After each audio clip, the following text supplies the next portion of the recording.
Everyone, आज हम एक बहुत इम्पॉर्टेंट थ्योरी समझने वाले हैं जो है पियाजेस थ्योरी। ये थ्योरी हर टीचिंग से रिलेटेड एग्जामिनेशन में पूछी जाती है, चाहे वो डीएसएसबी का एग्ज़ाम हो या केवीएस का, सीटेट का या आर्मी स्कूल का। पियाजे की थ्योरी हर एग्ज़ाम में आती ही आती है।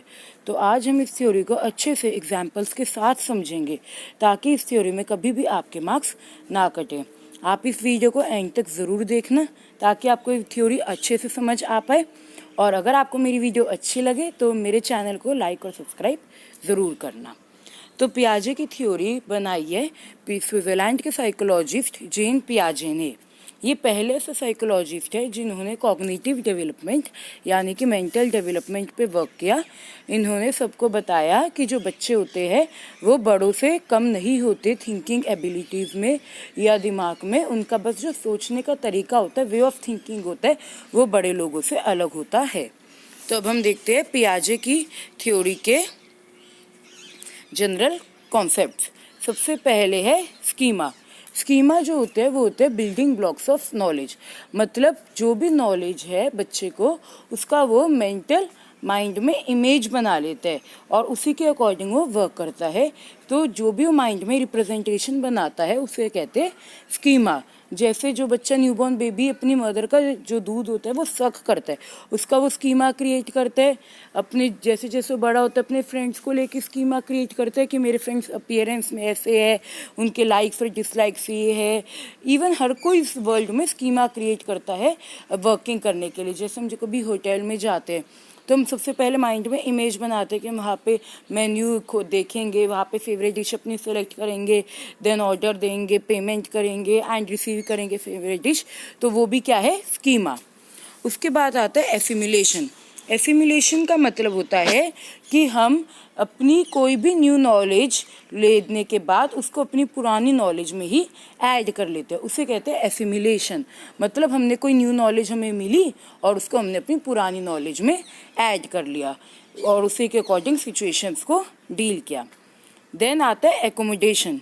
एकोमोडेशन होता है कि हमें कोई न्यू नॉलेज मिली और उसके बाद हमने पुरानी नॉलेज में उसके अकॉर्डिंग चेंजेस करें। मतलब अपनी पुरानी नॉलेज को जो हमें पहले से पता हो उसको चेंज किया हो न्यू नॉलेज को ग्रास्प करने के लिए, उसे कहते हैं एकोमोडेशन।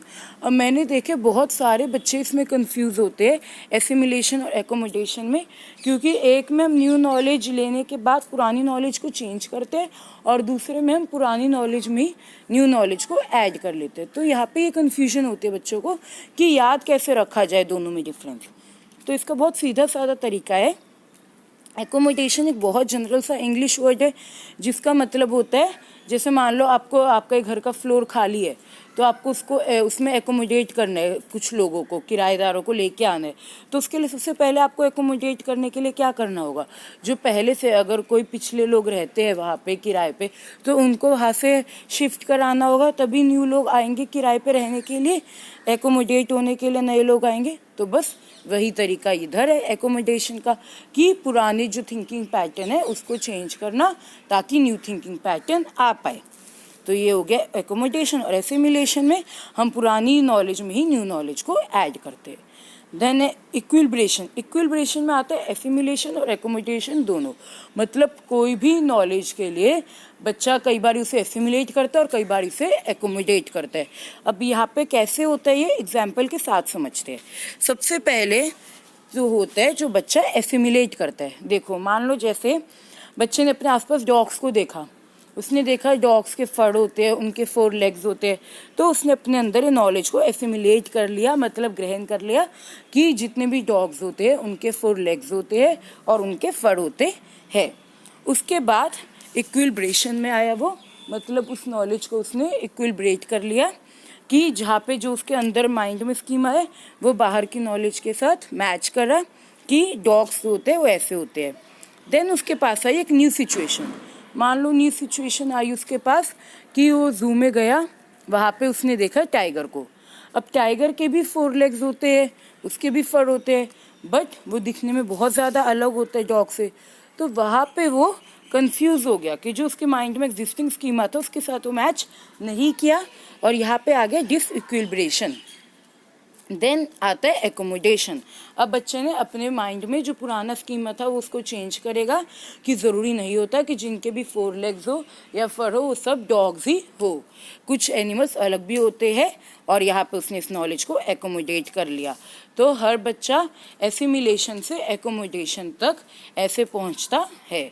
उस और दोनों ही एसिमिलेशन और एकोमोडेशन एक दो साइड्स ऑफ कॉइन की तरह है कि जो दोनों ही यूज़ होते हैं कोई भी न्यू नॉलेज को गेन करने के लिए। देन हम देखते हैं पियाजे ने जो कॉग्निटिव डेवलपमेंट है उसको 4 स्टेजेस में डिवाइड किए, 4 भागों में विभाजित किया है पूरी मेंटल डेवलपमेंट को।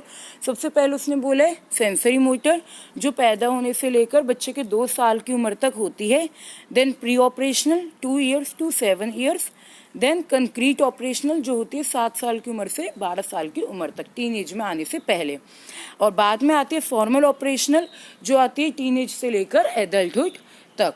तो अब हम देखते हैं सबसे पहली स्टेज जो होती है सेंसरी मोटर स्टेज।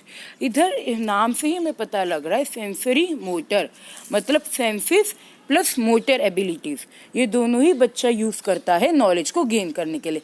मतलब जो बच्चा पैदा होता है उसके 2 साल की उम्र तक वो नॉलेज कैसे गेन करता है, देख के, अपने आसपास हर चीज़ को सुन के, फील करके, टच करके, होल्ड करके वो सारी नॉलेज को ग्रैस्प करता है। इसीलिए हम इस स्टेज को सेंसरी मोटर स्टेज भी कहते हैं। अब यहाँ पे पहला इसका जो फंक्शन है वो है mental representation, internal image of past event और ऑब्जेक्ट। अब बच्चा क्या करता है, हर चीज़ को मेंटली रिप्रेजेंट करता है, मतलब जो भी उसे बाहर चीज़ दिखती है उसकी वो माइंड में एक इमेज क्रिएट कर लेता है, जैसे हमने पहले स्कीमा में भी देखा था। देन आता है डेफर्ड इमिटेशन। अब बच्चे जो होते हैं वो हर चीज़ इमिटेट करते हैं, मतलब नकल करते हैं, जो भी अपने आसपास अपने एल्डर्स को करते हुए देखते हैं बच्चे सेम टू सेम वैसे ही एक्शंस करते हैं, वैसे ही उनकी कॉपी करते हैं जो बड़े लोग कर रहे होते हैं। अब सेंसरी मोटर स्टेज के एंड में आता है ऑब्जेक्ट परमानेंस। ये क्या होता है, awareness that an object continues to exist even when it is not in view. मतलब बच्चे को ये अवेयरनेस आ जाती है कि अगर उसे अपने सामने कोई ऑब्जेक्ट नहीं भी दिख रहा तब भी इसका मतलब ये नहीं कि ऑब्जेक्ट एग्जिस्ट नहीं करता। अगर वो नहीं दिख रहा इसका मतलब है कि हो सकता है कि वो ऑब्जेक्ट एग्जिस्ट करता हो। इसके एग्जाम्पल के लिए मान लो आप बच्चे के सामने कोई टॉय रखो, उसके बाद उस टॉय को ब्लैंकेट में हाइड कर दो। अगर वो बच्चा उस टॉय की सर्च करता है ब्लैंकेट के नीचे, मतलब उसके अंदर ये ऑब्जेक्ट परमानेंस की एबिलिटी आ गई है कि उसे पता लग गया है कि उसको नहीं दिखाई दे रहा टॉय, तब भी हो सकता है वो एग्जिस्ट करता हो। तो ये होती है सेंसरी मोटर स्टेज। नेक्स्ट है pre operational period. Pre operational period में जो कॉन्सेप्ट है वो सबसे पहला कॉन्सेप्ट है सिंबॉलिक फंक्शन। सिंबॉलिक फंक्शन होता है कि बच्चा जो भी चीज़ है उसको सिंबॉलिकली एक्सप्रेस कर पाए, मतलब अगर कोई चीज़ उसे प्रेजेंट में नहीं दिख रही तो भी वो उसे सिंबल्स में एक्सप्रेस कर पाए। जैसे बच्चा हर चीज़ के लिए सिंबल्स ड्रॉ करते हैं, एप्पल के लिए, मैंगो के लिए, फ्रूट्स, वेजिटेबल्स, हर चीज़ के लिए सिंबल्स ड्रॉ करना स्टार्ट कर देता है इस एज में। देन आती है लैक ऑफ कंजर्वेशन। अब इसके लिए सबसे पहले समझना पड़ेगा कंजर्वेशन क्या होती है। कंजर्वेशन होती है कि किसी की भी अगर हम फिजिकल अपीयरेंस चेंज कर दे किसी भी लिक्विड की तो उसकी क्वांटिटी में उससे कोई चेंज नहीं आता। ये बात हमें अच्छे से पता है कि अगर किसी भी लिक्विड के अगर हम फिजिकल अपीयरेंस चेंज कर दे तो उससे उसकी क्वांटिटी में चेंज नहीं आता। बट ये चीज़ बच्चे नहीं समझ पाते इस एज में। जैसे मान लो आप बच्चे के सामने एक ग्लास रखो पानी का, आधा गिलास, और उसी ग्लास के पानी को कन्वर्ट करो दूसरे कप में जो साइज़ में छोटा हो और वो फुल भर जाएगा कप। फिर बच्चे से पूछो कि किस में ज़्यादा पानी है, तो बच्चा बोलेगा कि कप में ज़्यादा पानी है क्योंकि वो उसको फुल भरा हुआ दिखाई दे रहा है। तो उसके अंदर ये एबिलिटी नहीं है ये बात समझने की कि इसकी बस अपीयरेंस चेंज हुई है पानी की गिलास से कप में, उसकी क्वान्टिटी में चेंज नहीं आए। तो लैक ऑफ कंजर्वेशन होता है बच्चे में इस टाइम पे। देन आता है एनिमिज्म।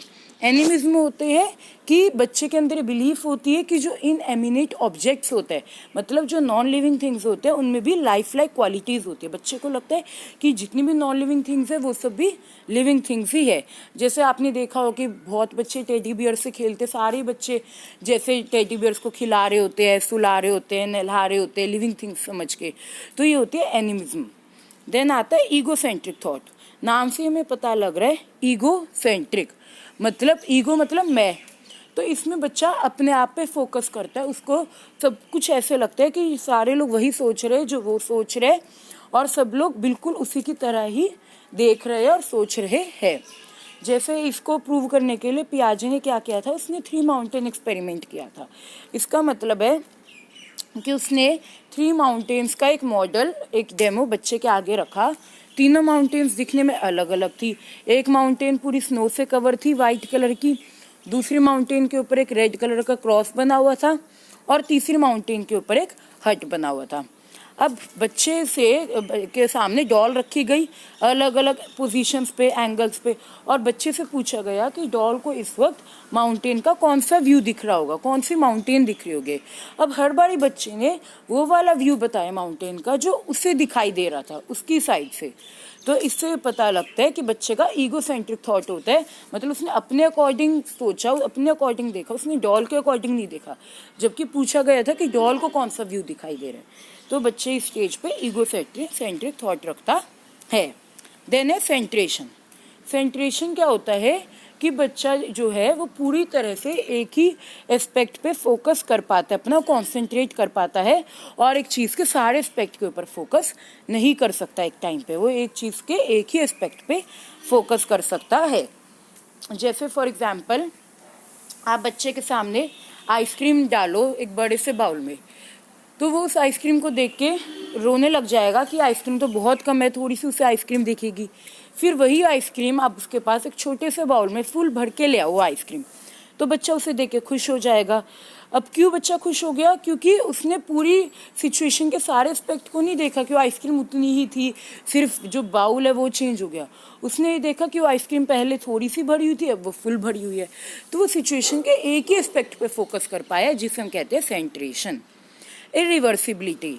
नेक्स्ट, इरिवर्सिबिलिटी का मतलब होता है कि बच्चा रिवर्स नहीं काउंट कर सकता, वो सिर्फ फॉरवर्ड काउंट कर सकता है। मान लो जैसे बच्चे को काउंटिंग लर्न हो गई 1 से लेकर 100 तक, अब आप उससे पूछो कि 100 से पहले क्या आता है, तो बच्चा नहीं बता पाएगा, जबकि उससे काउंटिंग लर्न है 100 तक, बट वो उसकी रिवर्स काउंटिंग नहीं बता पाएगा। तो ये होती है इरिवर्सिबिलिटी। देन है आर्टिफिशियलिज्म। आर्टिफिशियलिज्म होता है कि बच्चे को ऐसा लगता है कि इन्वायरमेंट में जितनी भी चीज़ें हैं वो सब ह्यूमन बींग्स ने क्रिएट करी है, ह्यूमन बींग्स ने ही डेवलप करी है। जैसे बहुत बारी आपने सुना होगा बच्चे बोल रहे होते हैं कि जो क्लाउड्स है इनको वाइट कलर का पेंट किसने किया है, तो ये उनके इस आर्टिफिशियलिज्म को शो करता है। ये हो गया हमारा प्री ऑपरेशनल पीरियड के सारे कैरेक्टरिस्टिक्स। देन आते हैं हम नेक्स्ट स्टेज पे, जो होती है कंक्रीट ऑपरेशनल स्टेज। ये स्टेज आती है 7 साल की उम्र से 12 साल की उम्र तक बच्चे में, और पिछली स्टेजेस में जितनी भी बच्चे के अंदर जो भी कमियां थी वो सब इस स्टेज में आके हटी जाती है। इस स्टेज में आके बच्चा क्लासीफाई कर सकता है। सबसे पहली फंक्शन क्लासिफिकेशन, मतलब वो कोई भी चीज़ें उसको दो तो सेग्रीगेट कर पाएगा, उनकी हाइट, वेट, मास के अकॉर्डिंग वो चीज़ों को अलग अलग कर देगा। डिसेंट्रेशन, अब वो पूरे एस्पेक्ट पे फोकस कर पाता है एक चीज़ के और एक ही एस्पेक्ट पे सिर्फ फोकस नहीं करता। रिवर्सिबिलिटी, बैक काउंटिंग कर सकता है बच्चा।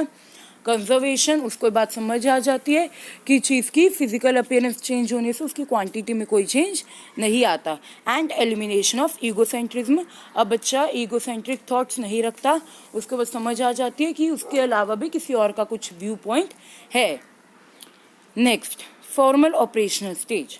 फॉर्मल ऑपरेशनल स्टेज आती है टीन एज से, एडोलेसेंट एज से एडल्टहुड तक, और इसमें जो मेजर एबिलिटी बच्चे की डेवलप होती है वो है रीजनिंग की एबिलिटी। बच्चा बहुत अच्छी रीजनिंग कर पाता है इस एज में, एल्जेब्रिक रीजनिंग कर सकता है, ज्योमेट्रिक के सारे सम सॉल्व कर देगा बच्चा, कोई भी उसे क्वेश्चन दो उसमें वो कंक्रीट थॉट्स कर पाता है। तो इसमें बच्चे की रीजनिंग कैपेसिटीज जो होती है वो डेवलप हो जाती है अच्छे से। अब हम देखते हैं पियाजे की थ्योरी के educational implications. First, focus on the process of thinking rather than product. जो पियाजे था उसने हमेशा फोकस किया बच्चे के सोचने के प्रोसेस पे, तो उसने कभी भी प्रोडक्ट पे फोकस मत नहीं किया। मतलब अगर बच्चा कोई आंसर दे तो उसके आंसर पे फोकस मत करो, बल्कि इस चीज़ पे फोकस करो कि उसने क्या सोच के वो आंसर दिया, मतलब वो डेवलपमेंट की कौन सी स्टेज पे है। Then emphasis on discovery learning. जो पियाजे था उसने हमेशा डिस्कवरी लर्निंग पे फोकस किया। उसने बोला कि जो बच्चे होते हैं वो एक्टिव सीकर्स होते हैं नॉलेज के, अपनी नॉलेज खुद कंस्ट्रक्ट कर सकते हैं वो बहुत अच्छे से।